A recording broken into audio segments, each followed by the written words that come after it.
रहे हैं eutrophication. Eutrophication एक ऐसी प्रोसेस है जो पानी में होती है या कोई भी वाटर बॉडीज़ होती है उसमें होती है। बहुत इजी टॉपिक है। ये कैसे होती है, इसके इफ़ेक्ट क्या क्या हैं और इससे हमारे इकोसिस्टम पर क्या प्रभाव पड़ते हैं। इसके साथ ही इसमें हम इसके नुकसान पढ़ेंगे और किसे कैसे रोका जा सकता है ये भी पढ़ेंगे। Good morning and welcome you all in life science cafe. चलिए शुरू करते हैं। यू मीन्स होता है वेल और ट्रॉफ मीन्स होता है नरिशमेंट। जो वेल नरिशमेंट होता है उसे यूट्रोफिकेशन कहते हैं। ये देखिए, यू मीन्स वेल और ट्रॉफ मीन्स नरिशमेंट। यूट्रोफिकेशन दो तरह से होता है, नेचुरल जो कुदरती तरीके से होता है, कल्चरल जो हम लोग बनाते हैं, हमारी वजह से होता है, ह्यूमन बीइंग की वजह से होता है।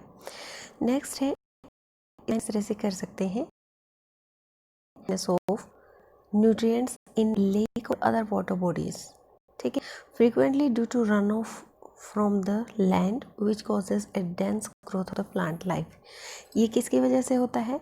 जो ज़मीन है उससे बहता हुआ पानी, जो ज़मीन पे हमने न्यूट्रिएंट्स डाले हैं या कोई फर्टिलाइजर्स डाले हैं, वो पानी अगर बारिश के पानी के साथ या वैसे किसी तरीके से बहकर किसी वाटर बॉडी में चला जाता है तो यूट्रोफिकेशन कॉज करता है। इससे क्या हो जाता है, प्लांट ग्रोथ की जो ग्रोथ है, प्लांट्स की ग्रोथ है वो बहुत ज़्यादा हो जाती है। यूट्रोफिकेशन, डिस्ट्रोफिकेशन और हाइपरट्रोफिकेशन ये भी टर्म है। यूट्रोफिकेशन मतलब वेल नरिश्ड, अच्छे से न्यूट्रिएंट्स प्रेजेंट है। हाइपरट्रोफिकेशन मतलब ज़्यादा अमाउंट में न्यूट्रिएंट्स वहाँ पे प्रेजेंट है। जब कोई वाटर बॉडी ओवरली एनरिच्ड हो जाती है मिनरल से या न्यूट्रिएंट से, जिसकी वजह से एक्सेसिव ग्रोथ होती है किसकी, एल्गा की, तो क्या हो जाता है वो यूट्रोफिकेशन। इसकी वजह से होता क्या है कि जो ऑक्सीजन लेवल है वाटर बॉडी का, देखिए ऑक्सीजन लेवल कम हो जाता है, ठीक है। यूट्रोफिकेशन को इस तरह से भी कह सकते हैं कि ह्यूमन एक्शन के द्वारा अगर ये होता है, मतलब तो क्या होता है, उस एक्शन में नाइट्रेट और फॉस्फेट फर्टिलाइजर्स का यूज़ होता है या फिर डिटर्जेंट्स होते हैं जो यूट्रोफिकेशन करते हैं। इंसान किस तरह खोज करेंगे, या तो वो फर्टिलाइजर्स डालेंगे खेतों में या अपने घरों में इतने डिटर्जेंट्स, सोप यूज़ करेंगे जिनमें क्या होता है, फॉस्फेट होता है, और फर्टिलाइजर्स में नाइट्रेट फॉस्फेट दोनों होता है। तो ये यूज़ करने से ये क्या करते हैं, रन ऑफ वाटर के थ्रू किसी भी वाटर बॉडी में चले जाते हैं, ठीक है। तो इस तरह से यूट्रोफिकेशन हो जाती है। यूट्रोफिकेशन जो नेचुरल वाला है किस तरह से होता है, नेचुरल यूट्रोफिकेशन जो कुदरती तरीके से कोई चीज़ होती है ना, बहुत टाइम लेती है, लेकिन इंसान को हर काम जल्दी जल्दी करना होता है, और अगर वो खुद भी नहीं करता तो उसके काम होते ही ऐसे हैं कि फास्ट होते हैं, नेचुरल तरीके से जो स्पीड होती है उससे कहीं ज़्यादा फास्ट होते हैं, ठीक है। वाटर बॉडी में न्यूट्रिएंट सॉल्ट का ज़्यादा होना यूट्रोफिकेशन होता है। ये अब तक ये यही डेफिनेशन को समझाने की कोशिश की है। ये इकोसिस्टम में चेंज कर देता है। तो इससे क्या होता है, increase production of alga and aquatic plant. जो पानी के पौधे हैं या फिर एल्गा है उनकी प्रोडक्शन ज़्यादा हो जाती है, और फिश स्पीसीज जो है वो डिप्लीट हो जाती हैं, ख़त्म हो जाती हैं वहाँ से। इससे वाटर क्वालिटी ख़त्म हो जाती है, कम हो जाती है, और यूज़ भी जो है वो घट जाते हैं। इफ़ेक्ट करता है ये बहुत ज़्यादा।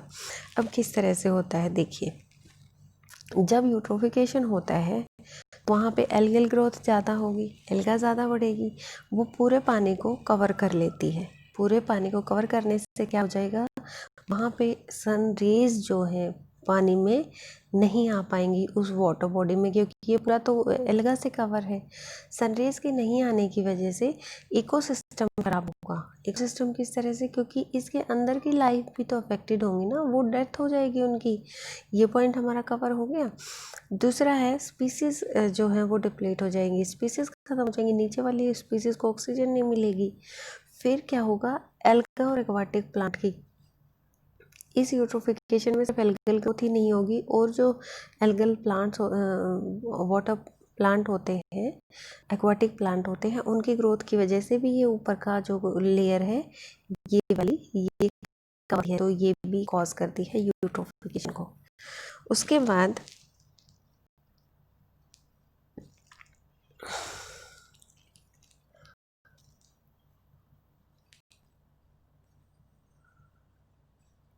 उसके बाद क्या होगा,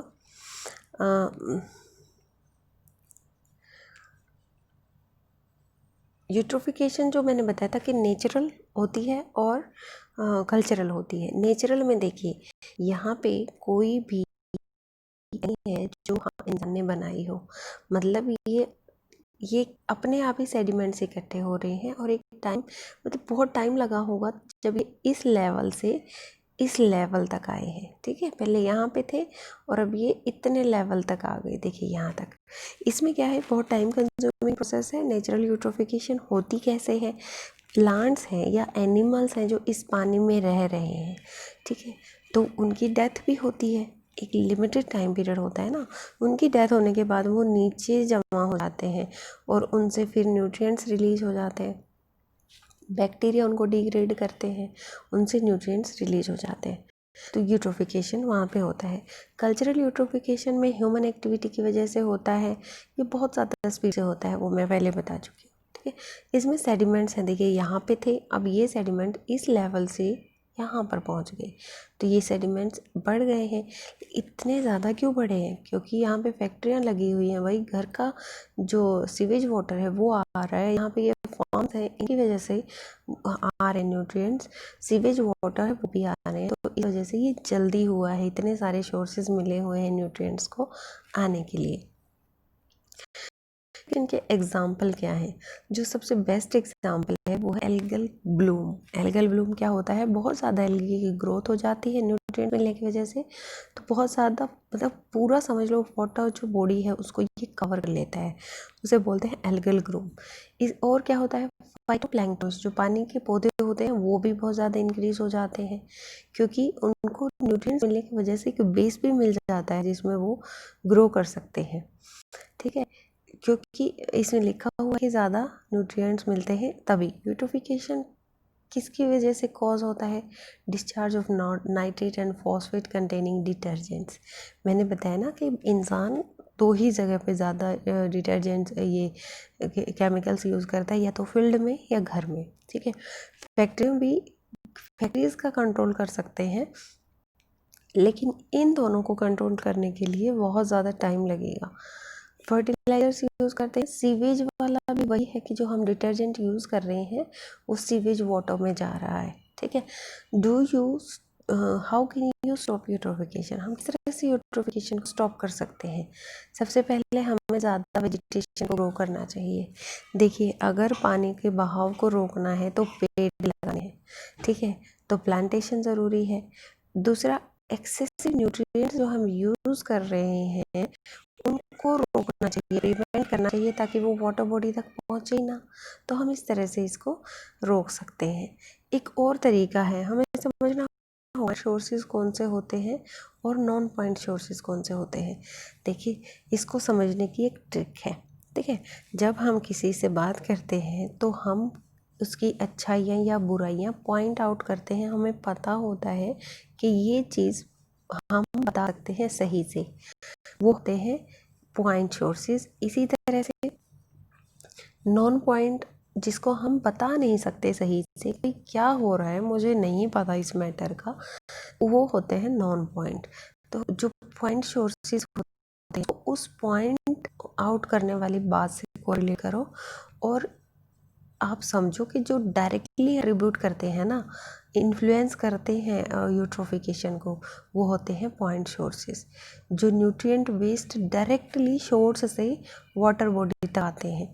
देखिए, इसमें एक एग्जांपल भी है कि जो सीवेज ट्रीटमेंट है वो पॉइंट सोर्स है।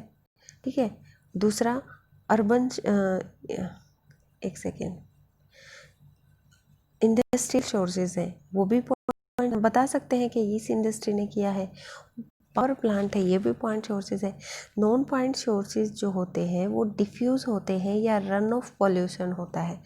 ठीक है, जो ज़मीन के ऊपर पानी बहता है उसकी वजह से होता है, ये हम ढंग से डिफ़ाइन नहीं कर सकते, इल डिफाइंड है, डिफ्यूज सोर्सेज है। भाई, हम कैसे रोकेंगे बताइए, आप खेतों से पानी जो बह के चला जाता है वाटर बॉडीज़ में, हम उसे कैसे रोक सकते हैं, वो तो चारों तरफ से आएगा और बहुत बड़े ज़्यादा लंबे चौड़े एरिया से आएगा। तो ये होते हैं नॉन पॉइंट सोर्सेज, जो रेगुलेट करना मुश्किल हो जाता है इनको। ठीक है, तो क्या होता है, nitrogen transport is correlated with various indices of human activity in watershed, including the amount of development. Plowing in agriculture and development are activities that contribute most to nutrient loading. There are three reasons that non-point sources are especially troublesome. देखिए, इनमें जो non point sources थे, urban sources हैं, agriculture sources हैं, fossil fuel sources हैं, forestry land sources हैं। हम इनको पॉइंट आउट नहीं कर सकते, हमें इसका एक पर्टिकुलर रास्ता नहीं पता। इसका एक इलाज छोटा सा यही है कि हम कम से कम न्यूट्रिएंट्स को यूज़ करें। यहाँ फिर से साफ शब्दों में दिया हुआ है कि जो पॉइंट सोर्सेज होते हैं वो कौन से होते हैं, नॉन पॉइंट सोर्सेज कौन से होते हैं। आप इसका स्क्रीनशॉट लेके भी पढ़ सकते हैं। फिर है स्टेप्स ऑफ यूट्रोफिकेशन। ये आपके लिए इम्पोर्टेंट हो सकती है क्योंकि कंफ्यूजिंग है बहुत ज़्यादा। देखिए, सबसे पहले हम नेचुरल यूट्रोफिकेशन जो होता है उसको पढ़ते हैं। नेचुरल यूट्रोफिकेशन जो फिश है या एक्वाटिक लाइफ फॉर्म्स है वो डाई हो जाती है, मर जाती है। उनके डाई होने से क्या हो जाता है, एल्गा भी डाई हो सकती है और ये बैक्टीरिया से डिकम्पोज हो जाते हैं। ठीक है, ये सारी चीज़ें डाई तो होती है ना। जब अगर एल्गा है, फिश है, एक्वाटिक फॉर्म्स है कोई भी, वो मरती तो है एक टाइम के बाद। फिर उनका जो डिकम्पोजिशन होता है उसको क्या चाहिए, उसको ऑक्सीजन चाहिए। बैक्टीरिया डिकम्पोज करेगा तो उसे ऑक्सीजन चाहिए, तो वहाँ की जो ऑक्सीजन डिमांड है वो बढ़ जाएगी। फिर क्या होता है, जो न्यूट्रिएंट्स होते हैं, उन जो न्यूट्रिएंट्स रिलीज होते हैं वो बैक्टीरिया उनको डिकम्पोज कर रहे हैं। डिकम्पोज करने से बायोलॉजिकल ऑक्सीजन डिमांड बढ़ रही है, उसके साथ ही डिकम्पोज कर रहे हैं तो न्यूट्रिएंट्स भी रिलीज हो रहे हैं वाटर बॉडी में। ठीक है, इस न्यूट्रिएंट्स का एक्सेसिव होना वहाँ पे, ठीक है, वो क्या करता है, एल्गा की ग्रोथ करता है दोबारा से, और वो इतनी ज़्यादा अमाउंट में करता है कि वो एल्गल ब्लूम बन जाता है। ये था हमारा नेचुरल यूट्रोफिकेशन। अब हम करते हैं कल्चरल यूट्रोफिकेशन, जो इंसान करता है। इंसान क्या करता है, सबसे पहला स्टेप है एक्सेसिव न्यूट्रिएंट्स एंटर वाटरवेज। ये पानी में सीधे न्यूट्रिएंट्स छोड़ता है, वो मैंने आपको बता दिया, point sources, non point sources. ठीक है, इससे क्या होता है, इससे प्लांट ग्रोथ हो जाती है या एल्गा ग्रोथ हो जाती है। ठीक है, उसे एल्गल ब्लूम कहते हैं। तीसरा पॉइंट, फोर्थ पॉइंट है algae dies and is decomposed by bacteria. अब ये जो मर ही गई, जो एल्गा डाई कर गई, वो बैक्टीरिया से डिकम्पोज हो जाएगी। फिफ्थ स्टेप है, जो बैक्टीरिया डिकम्पोज करेंगे उनको ऑक्सीजन चाहिए, तो पानी की ऑक्सीजन डिमांड बढ़ जाएगी। ठीक है, और ऑक्सीजन जो अवेलेबल है वो घटती जाएगी। इस ऑक्सीजन के घटने की वजह से फिशेस हैं या अदर एक्वाटिक लाइफ फॉर्म है, उनकी भी डेथ हो जाएगी। अब है इकोलॉजिकल इफेक्ट्स क्या होते हैं, क्या इकोलॉजिकल इफेक्ट होंगे। देखिए, जो यूट्रोफिकेशन हमने अब तक पढ़ा है उसमें क्या है, बायोलॉजिकल नाइट्रोजन जो एल्गा की है ग्रोथ वो बहुत ज़्यादा बढ़ गई है, एल्गल ब्लूम बन गया है। एल्गल ब्लूम की वजह से फाइटोप्लैंक्टन की मतलब रिप्लेस हो सकता है, एल्गा ग्रोथ भी हो सकती है ज़्यादा, या एक्वाटिक प्लांट्स की भी ग्रोथ ज़्यादा हो सकती है, तो बायोमास जो है वो उनका बढ़ जाता है। टॉक्सिक और इनएडिबल फाइटोप्लैंक्टन स्पीसीज ज़्यादा हो जाती है, जो जहरीली होती है। ठीक है, तो increase in bloom of gelatinous zooplanktons. ठीक है, ये जूप्लैंक्टन्स की ग्रोथ भी हो जाती है, इनका बायोमास हो जाता है इंक्रीज। साथ में क्या होता है, जो स्पीसीज कंपोजिशन होती है सारी इलाके, वो भी बढ़ जाता है, जिसकी वजह से पानी की ट्रांसपेरेंसी ख़त्म हो जाती है ना, गंदा सा पानी हो जाता है वहाँ का।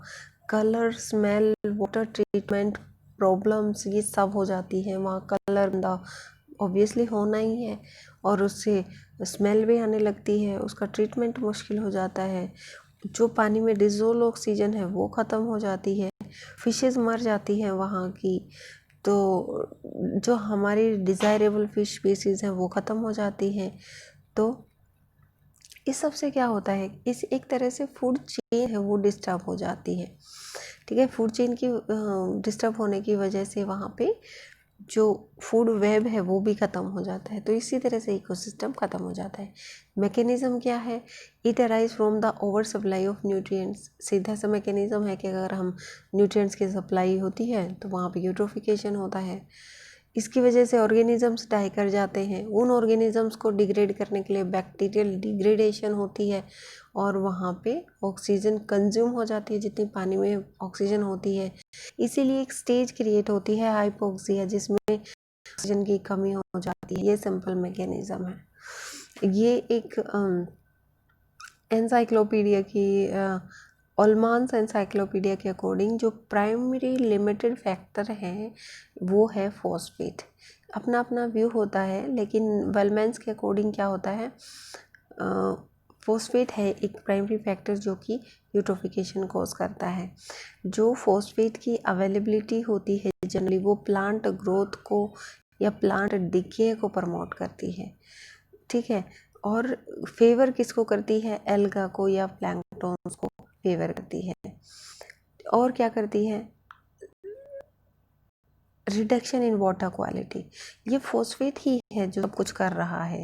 उल्मान्स के अकॉर्डिंग फॉस्फेट की वजह से वाटर क्वालिटी भी घट रही है। नेसेसरी न्यूट्रिएंट्स है प्लांट्स के लिए फॉस्फोरस, लेकिन लिमिटेड फैक्टर है इनकी ग्रोथ के लिए वाटरवे इकोसिस्टम में।